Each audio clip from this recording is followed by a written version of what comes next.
ઓમ નમઃ શિવાય વિદ્યાર્થી મિત્રો, આગળના વિડીયોની અંદર આપણે પ્રોટિસ્ટા સમૂહના સભ્યોની રચના, તેમનું જીવનચક્ર સમજી ગયા. હવે વાત કરીએ સૃષ્ટિ, ફૂગ. તો સૌથી પહેલાં સમજીએ ફૂગ સૃષ્ટિના લક્ષણો. તો તેનો વસવાટ, ફૂગ કેવા પ્રકારના વસવાટમાં જોવા મળે છે? તો સર્વત્ર વિતરણ દર્શાવે છે અને હવા, પાણી, જમીન તથા પ્રાણીઓ અને વનસ્પતિઓ પર જોવા મળે છે.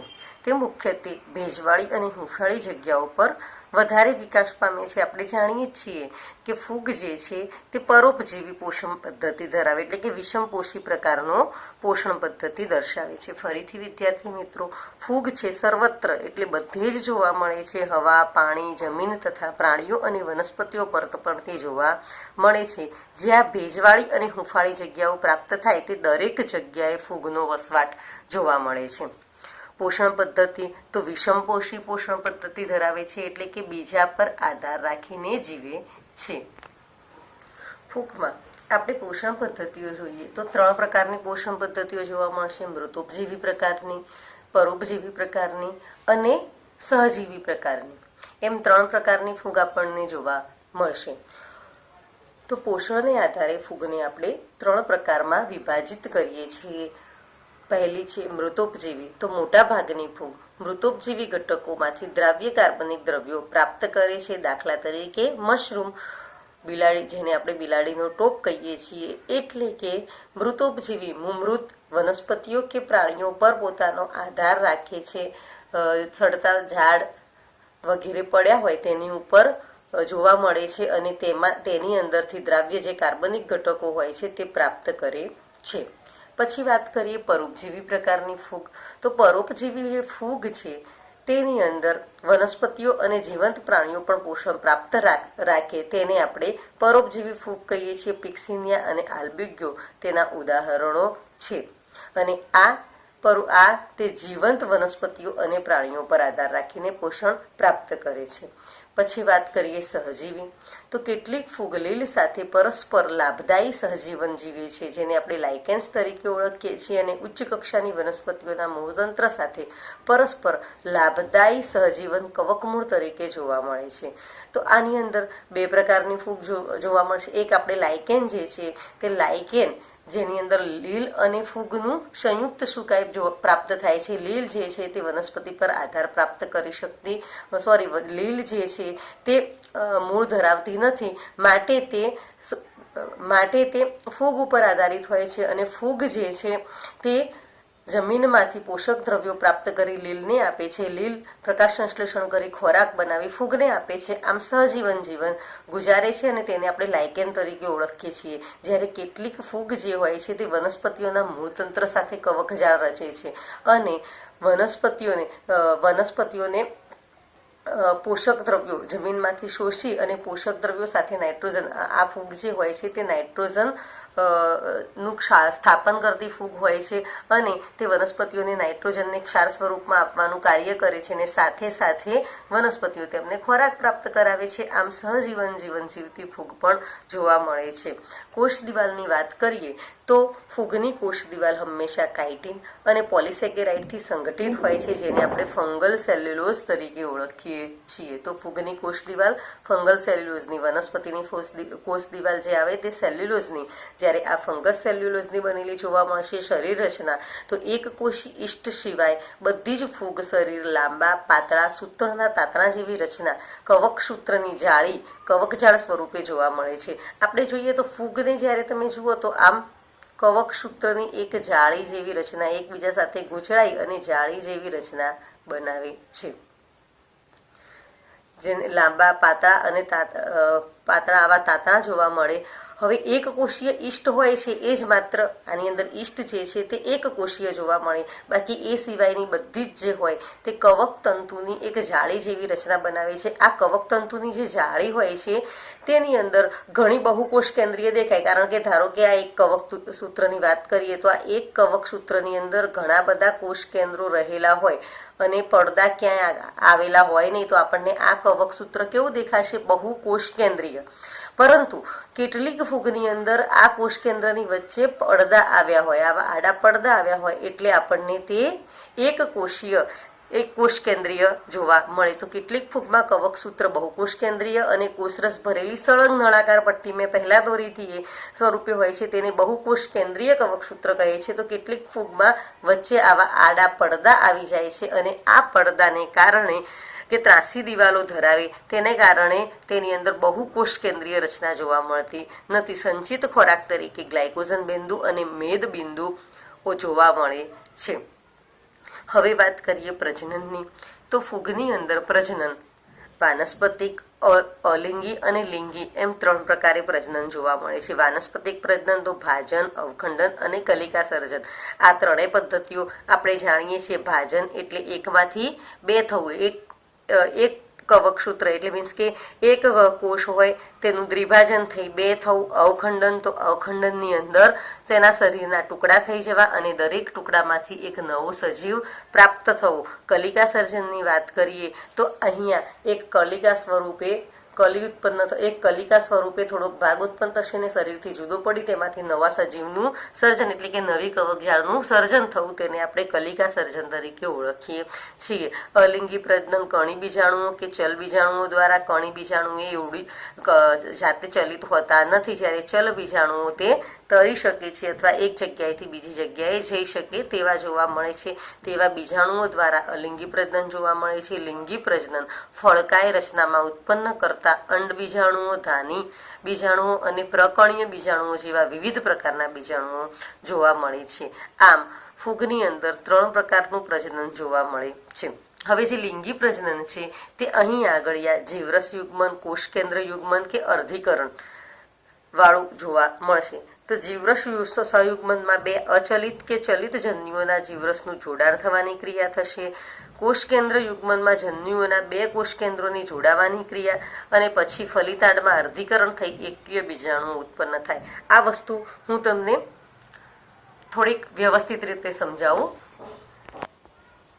આપણે જાણીએ છીએ કે ફૂગની અંદર જે સુકાય છે તે હંમેશા કેવું જોવા મળે? એકકીય. કેવું જોવા મળે? એકકીય. એકકીય સુકાય જ જોવા મળે છે ફૂગની અંદર. હવે આ એકકીય સુકાય એટલે કે તેની અંદર રંગસૂત્રો કેવા હોય છે? અર્ધીકરણ એકકીય NN. તો આની અંદર અર્ધીકરણ શક્ય બનતું નથી. તો લિંગી પ્રજનન થાય ત્યારે સૌથી પહેલા 2 એકકીય સુકાયના કોષ કેન્દ્રો સંયુગ્મન પામશે એટલે કે આની અંદર રહેલા આ બંને કવકસૂત્રો એકબીજાની નજીક આવે, બંનેના કોષ કેન્દ્રો અને પછી જીવરસનું સંયુગ્મન એટલે કે પહેલા જીવરસ સંયુગ્મન, કોષ કેન્દ્ર સંયુગ્મન થશે અને તેમાંથી યુગ્મનજનું રચના થશે. તો આ બંને N હતા માટે કેવું થઈ ગયું? N. હવે આ N 2N થયા પણ આ 2N માંથી સુકાય ઉત્પન્ન થતું નથી કારણ કે ફૂગ હંમેશા એકકીય સુકાય ધરાવે છે. તો શું થશે? આ યુગ્મનજ જે છે તે બીજાણુધાનીમાં પરિણમે અને આ બીજાણુધાની છે તેની અંદર અર્ધીકરણની પ્રક્રિયા થશે. શું થશે? 2N. તો યુગ્મનજની અંદર આની અંદર અર્ધીકરણ થશે અને અર્ધીકરણ થઈ એકકીય બીજાણુનું નિર્માણ પામશે. આ એકકીય બીજાણુઓમાંથી એકકીય સુકાયની રચના બનશે. વનસ્પતિ હોય, પ્રાણી હોય કે સૂક્ષ્મ જીવો હોય, કોઈ પણ નિમ્ન કક્ષાથી માંડીને ઉચ્ચ કક્ષા સુધીના બધા જ સજીવો લિંગી પ્રજનન કરી પોતાના જેવા સજીવો ઉત્પન્ન કરે ત્યારે તેની અંદર રંગસૂત્રોની સંખ્યા હંમેશા જળવાઈ રહે છે અને રંગસૂત્રોની સંખ્યા જળવાઈ રહે એટલે કે આ એક N અર્ધીકરણ એકકીય સુકાય પ્રાપ્ત કરવા માટે અહીંયા બીજાણુ જનન એટલે કે અહીં આગળ અર્ધીકરણ ત્યાં ક્યાં થાય છે? બીજાણુ ધાનીમાં. ખરેખરમાં ઉચ્ચ કક્ષાની વનસ્પતિઓની અંદર અર્ધીકરણ ક્યાં થાય? અહીંયા. ક્યાં? અહીંયા.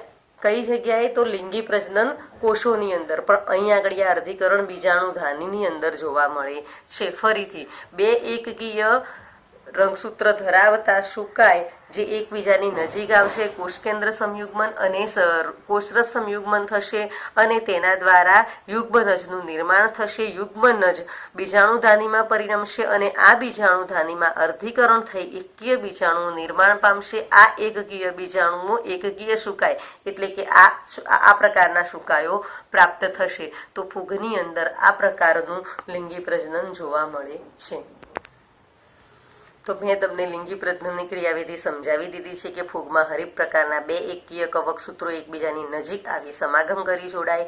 કેટલીક ફૂગમાં બે એકકીય કોષોનું જોડાણ થતા ત્વરિત દ્વિકીય એટલે કે 2n કોષો બને છે. આસ્કોમાઇસિટીસ અને બેસિડિયોમાઇસિટીસ વર્ગની ફૂગમાં યુગ્મન દરમિયાન મધ્યવર્તી દ્વિકોષ કેન્દ્રીય એટલે કે 2n અવસ્થા બને છે અને આ સ્થિતિને દ્વિકોષ કેન્દ્રીયકરણ તબક્કાની દ્વિકોષ કેન્દ્રીય તબક્કો, જેને બીજાણુજનન તબક્કો હતો તેને આપણે કહીશું દ્વિકોષ કેન્દ્રીય તબક્કો, જે મધ્યવર્તી દ્વિકોષ કેન્દ્રીય અવસ્થાને બંને એકકીય પિતૃકોષ કેન્દ્રો ત્યારબાદ જોડાઈ દ્વિકીય કોષ બને છે અને ફૂગમાં ફળકાય બન્યા પછી અર્ધીકરણ થાય છે અને આ અર્ધીકરણ એકકીય બીજાણુનું નિર્માણ થાય છે, જે મેં તમને હમણાં સમજાવી દીધું. હવે વાત કરીએ આપણે ફાઇકોમાઇસિટીસ. તો ફાઇકોમાઇસિટીસ એ ફૂગમાં સમાવેલા સજીવો છે. ફાઇકોમાઇસિટીસ વર્ગની લાક્ષણિકતાઓ જોઈએ તો તેઓ જલીય નિવાસસ્થાનોમાં, ભીના અને ભેજયુક્ત વિસ્તારોમાં અને સડતા લાકડા કે અન્ય વનસ્પતિઓ પર પરોપજીવી તરીકે જીવતા સજીવો જોવા મળે છે.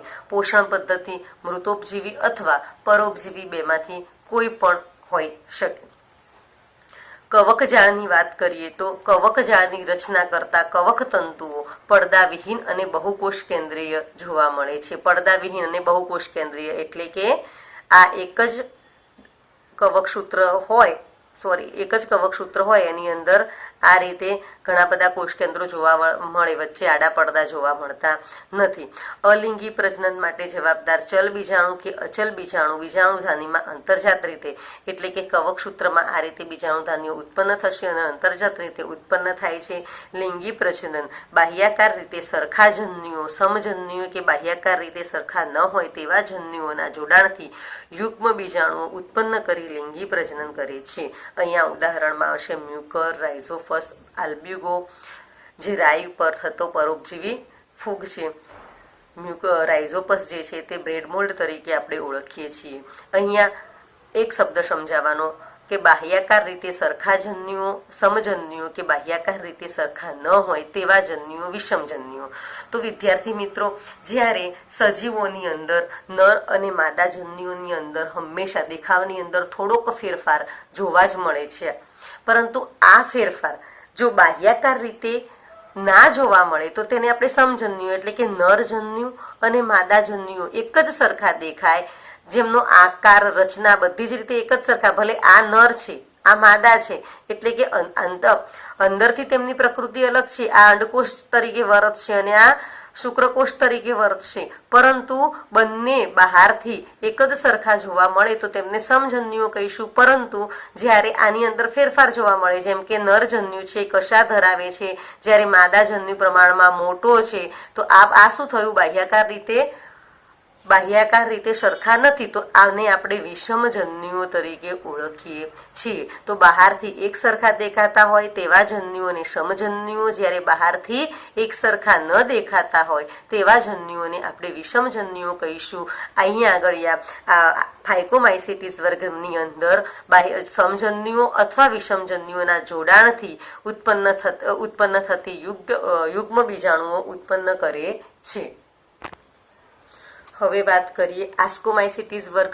તો આસ્કોમાઇસિટીસ વર્ગની ફૂગને આપણે કોથળીમય ફૂગ તરીકે પણ ઓળખીએ છીએ અને જાણીતા સભ્યોને આપણે કોથળીમય ફૂગની ના સભ્યોની અંદર જ સમાવીએ છીએ. આસ્કોમાઇસિટીસ વર્ગની લાક્ષણિકતાઓમાં તેઓનો વસવાટ જે છે તે સડતા કાર્બનિક દ્રવ્યો, છાણ પર વિકાસ પામતા ક્ષાણભક્ષીઓ કે અન્ય સજીવ પર પરોપજીવી તરીકે જીવન ગુજારે છે. પોષણ પદ્ધતિ તો મૃતોપજીવી કે પરોપજીવી પ્રકારની. હંમેશા યાદ રાખજો કે ફૂગની અંદર ક્યાંય સોપજીવી પોષણ પદ્ધતિ જોવા મળશે નહીં. દેહ રચના મોટે ભાગે બહુકોષીય, ભાગ્યે જ એક કોષીય જોવા મળે. દાખલા તરીકે ઈસ્ટ, જેને આપણે આસ્કોમાઇસિટીસની અંદર સમાવી લઈએ છીએ. કવક તંતુઓની રચના કવકજાળની રચના કરતા કવક તંતુઓ શાખિત અને પડદાયુક્ત જોવા મળે છે.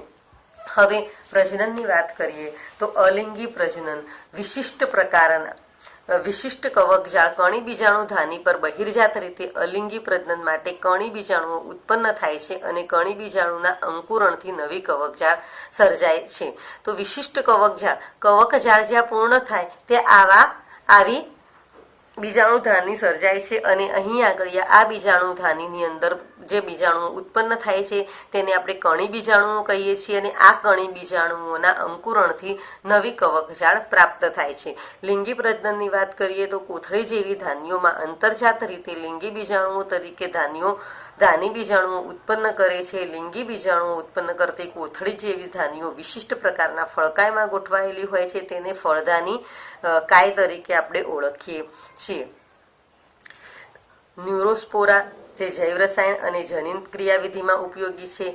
ક્લેવીસેપ્સ તેની જાતિ પુર્પુરિયાઇઝ રાઈના છોડમાં અર્ગટ ઉત્પન્ન કરી લાઇસર્જિક એસિડ મેળવવા ઉપયોગી છે, જ્યારે એસ્પરજીલસ જે છે તેની જાતિ નાઇઝર સાઇટ્રિક એસિડના ઉત્પાદનમાં ઉપયોગી છે.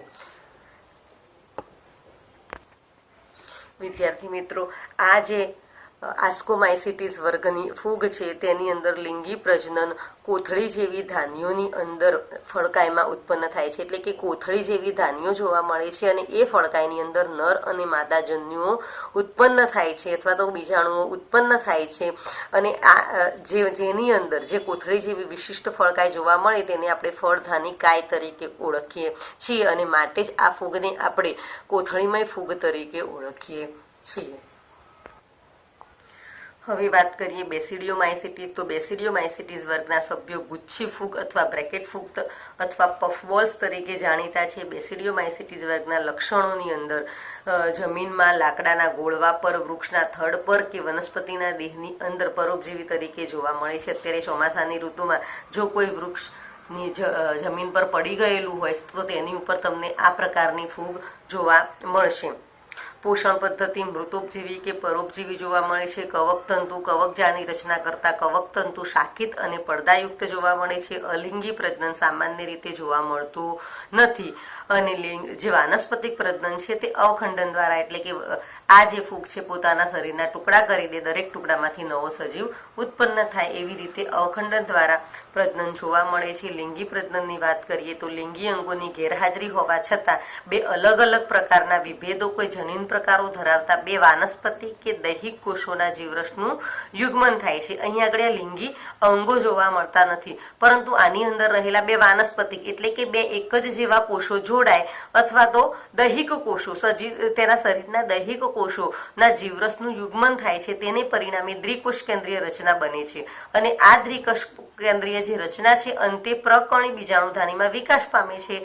આ જે પ્રકણી બીજાણુધાની છે તેનું અર્ધીકરણ મેં તમને કહ્યું હતું કે ફૂગ એકકીય સુકાય ધરાવે છે, માટે તેનું અર્ધીકરણ થઈ 4 એકકીય પ્રકણી બીજાણુ ઉત્પન્ન થાય છે અને આ પ્રકણી બીજાણુધાનીમાં બહિર્જાત રીતે ઉત્પન્ન થાય અને તે ધાનિકાય તરીકે ઓળખાય છે. ફળકાયમાં પ્રકાણી બીજાણુધાની ગોઠવાયેલી જોવા મળે છે. આ રીતે તે લિંગી પ્રજનન કરે છે. એટલે કે લિંગી પ્રજનન માટે કોઈ અંગોની હાજરી જોવા મળતી નથી. માત્ર ને માત્ર જીવરસ બે દૈહિક કોષો અથવા વાનસ્પતિક એટલે નજીકના બે કોષો વચ્ચે સંયુગ્મન થઈ અને દ્વિકોષ કેન્દ્રીય અવસ્થા અસ્તિત્વમાં આવશે. દ્વિકોષ કેન્દ્રીય જે અવસ્થા છે તે બીજાણુધાનીમાં ફેરવાશે, તેમાં અર્ધીકરણ થશે. અર્ધીકરણ થઈ અને 4 એકકીય બીજાણુઓ ઉત્પન્ન થશે અને તે ફળકાયમાં ગોઠવાયેલા જોવા મળશે. ઉદાહરણ તરીકે એગેરિક્સ જેને આપણે મશરૂમ કહીએ છીએ, યુસ્ટિલાગો જે અગારિયા રોગ માટે જવાબદાર છે, પિક્સિયા જે ઘઉંમાં થતો ગેરુના રોગ માટે જવાબદાર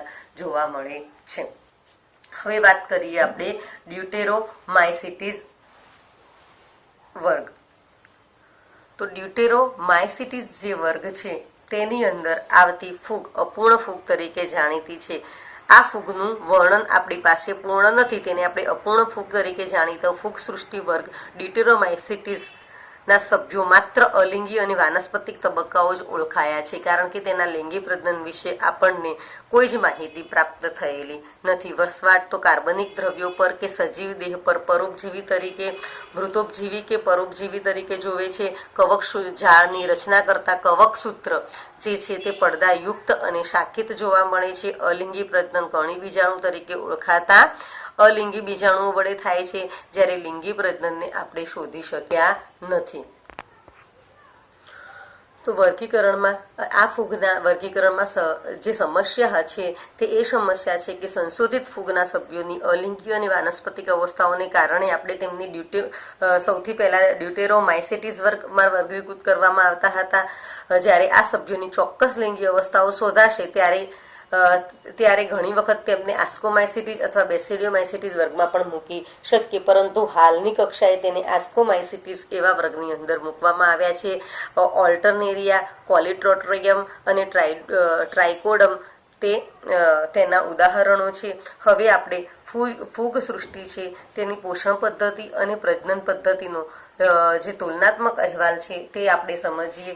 જે આખી સૃષ્ટિમાં તો સમજી જ ગયા છે. તો ફૂગ સૃષ્ટિની અંદર ફાઇગોમાઇસિટીસ, આસ્કોમાઇસિટીસ, બેસિડિયોમાઇસિટીસ અને ડ્યુટેરોમાઇસિટીસ. તો પોષણ પદ્ધતિ આની અંદર મૃતોપજીવી, પરોપજીવી. આસ્કોમાઇસિટીસની અંદર મૃતોપજીવી ક્ષાણભક્ષીઓ કે પરોપજીવી. બેસિડિયોમાઇસિટીસ મૃતોપજીવી કે પરોપજીવી, જ્યારે ડ્યુટેરોમાઇસિટીસની અંદર પણ મૃતોપજીવી કે પરોપજીવી. એમ આ પ્રકારની પોષણ પદ્ધતિઓ જોવા મળે છે. પ્રજનનની વાત કરીએ તો અલિંગી, ચલ કે અચલ બીજાણુ વડે પ્રજનન, લિંગી, સમજન્યુક કે વિષમજન્યુક પ્રકારે. શેમાં? તો ફાઇકોમાઇસિટીસની અંદર. આસ્કોમાઇસિટીસની વાત કરીએ તો કણી બીજાણુઓ વડે અને લિંગી પ્રજનન ધાની બીજાણુ દ્વારા.